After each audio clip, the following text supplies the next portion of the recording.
Good morning, students. Today in the English literature, we are starting with the 19th chapter, that is India's heroes. So, here in this chapter, we will talk about some of the heroes of India, not the very famous one about whom you must be aware or very much familiar with, but in this chapter, you will come to know about a few new names. Some of you may be familiar, but I guess most of the students are not aware of these names. And this chapter, the information or the names or the incidents that are described in this chapter, these are based on the reports of the newspapers, and it is not written by a particular writer or author, but all the material that is collected in this chapter is based on the reports of the newspaper, and the theme of this chapter is our country.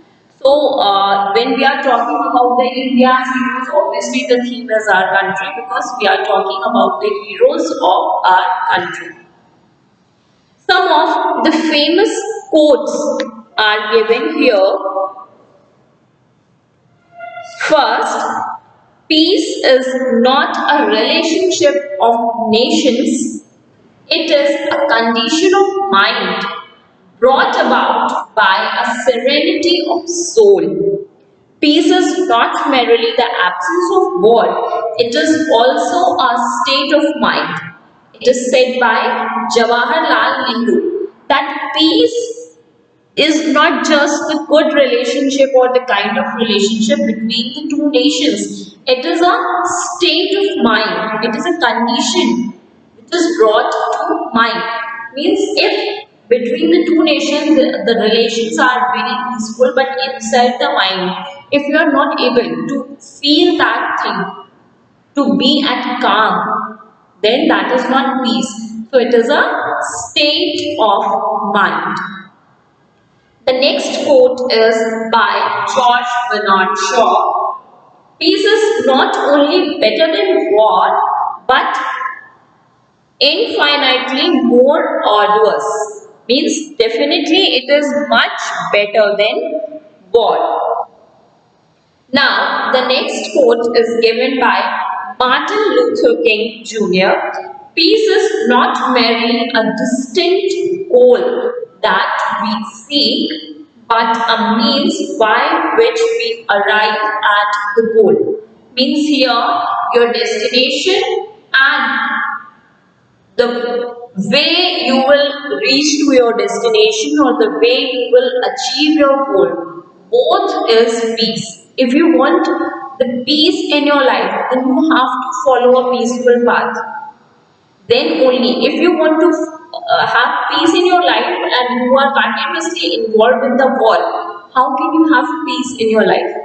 So if your final goal is peace, then you have to maintain that throughout your life. Then only you can achieve the peace. So now you must have some idea by these quotes why these quotes are mentioned with this chapter, India's heroes. So here is something about the war and the peace between the nations and something like that. Now the introduction of the chapter. Different people react differently when faced with danger. Means if you find some danger, the reaction of the different people will be obviously different. Some of them will run away, some of them will try to find a solution, how to come out of the danger, or if a number of people are involved over there, then some of the people will try to save oneself only. Whereas on the other hand, some of the people will be there who will try to save the other people also. So the reaction to a dangerous situation will be different from the different people. The terrorist attack on the suspecting people of Mumbai on 26 November 2008 threw up several brave hearts, and this, why it is said that different people will react differently to the danger, because there was an incident on 26 November 2008 in the Mumbai. In that situation, a number of people were there, and because of that situation, the nation came to know about a number of brave hearts. That in that dangerous situation, how some common people who are not at all associated with handling the danger, they were not expert in that, they did not have any training of that. But even then, that was their spontaneous reaction to deal with the danger. And how they dealt with the danger, this we are going to learn, or we will come to know about those situations in this chapter. So now I am reading the chapter and we will discuss the things. The students pivoted and shifted in their seats as Mrs. Rita Baru entered the class. She gave them a few seconds to settle down, but an air of thrill and enthusiasm prevailed. So there must be a scene of the classroom where some students were there, and as the teacher entered the classroom, like the students behaved, they started settling at their places. They shifted in their seats and they took their proper position when the teacher, Mrs. Rita Baru, entered the classroom. And since the students were settling down, so she also gave some time to the students to settle down. But what she saw there, the students were so much thrilled and there was so much enthusiasm among the students. The term here enthusiasm means so much energy, so much willingness to do something. Prevailed. Prevailed means something that can be proved more powerful and superior.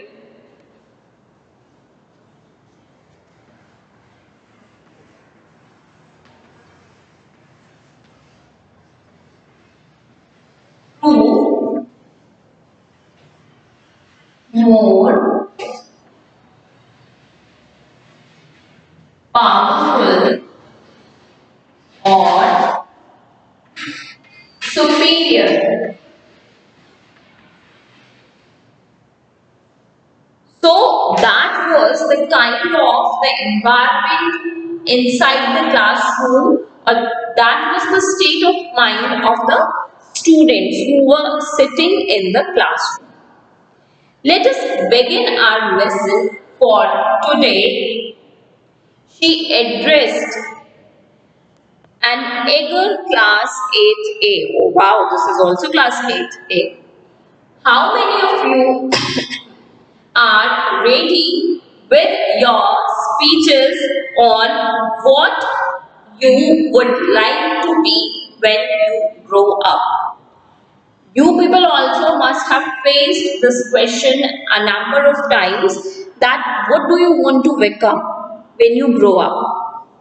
So that's why the students inside the classroom were very happy, or they were so much thrilled, or they were full of energy, because what was the lesson for the day, that each student of the class has to tell that what they want to become when they grow up. They have to prepare the speech for the same, and this day, on that particular day in this period, they have to deliver their speech. All 40 hands went up in unison. Mrs. Barrow beamed. Clearly, this assignment had not been a drudge. Now, the two words used in the paragraph, the meaning is given. In unison means together. Means when something is asked and all of the students are giving the same response, then it is in unison. Means together. And drudge means uninteresting task. So, when the question was asked to the students from the teacher that how many of you are ready with your speeches, then all the students raised up their hands, means they all have prepared the speech. So, now because of this, Mrs. Baru beamed. Beamed means basically the meaning of beamed is transmit in a specified direction. Beamed means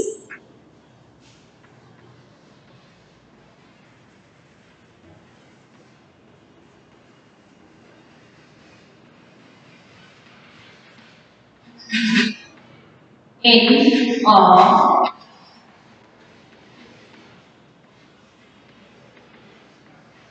specified direction. Means the objective with which the teacher gave this assignment to the students, the direction in which she wants to turn the students to think about. She got it right because all the students of the class completed the assignment. So clearly this assignment had not been a drudge. Means since all the students completed the assignments, all the students were ready with their speeches. So it clearly means that this was not something boring. This was not something uninteresting. All the students of the class took a deep interest and they prepared their assignments. Next, wonderful. Mrs. Baru said, remember that it does not have to be a profession. You can also speak of someone whom you would not want to be like, maybe a role model or a mentor. You may even talk of a particular trait or quality that you admire in a person and wish to emulate. Emulate means something that you want to copy. If you see a good quality, a good trait in someone and you want to have that thing in yourself. Remember the last chapter, the poem that we have discussed if, that we should always see the good things in the other people because we have to copy those only and we should not talk too much about or we should not be very much interested in the bad things of other people because we should not copy those things. So emulate means when you want to copy some good trait from someone. So when the teacher saw the response of the students, she was amazed. She said, wonderful, but she told students that remember it does not have to be a profession. It's not necessary that the thing that you want to become or the person about whom you are going to talk must be related with some profession. Okay, many of you must be liking a number of some actor or the actress, but you don't want to become an actor or actress. But if something is good in someone, in some person, see everyone has some good qualities or the characteristics. So we can appreciate that. But it is not necessary that we want to be the same. Always it is not necessary because we can choose only one thing if we are talking in terms of profession. For example, I like Rahul Dravid so much, but I don't want to be a cricketer. So, liking, appreciating or admiring someone is different and choosing your profession is different. So, that is what here the teacher explained that it is not necessary that the person has to be the same, has to be from the same profession that you want to be.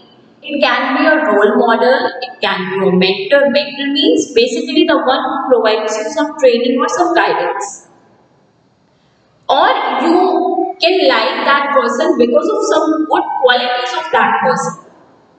So whatever it is, you have to speak about that. A crack crackle of sheets was heard as students hurriedly arranged the pages on which they had written their assignments. So, as soon as the teacher announced that there was a sound in the class. What was the sound? The sound was arranging of those papers on which the students have written their speech that they were going to deliver in the class. The term here is used crackle. Crackle of sheets. Crackle means short, sharp noise.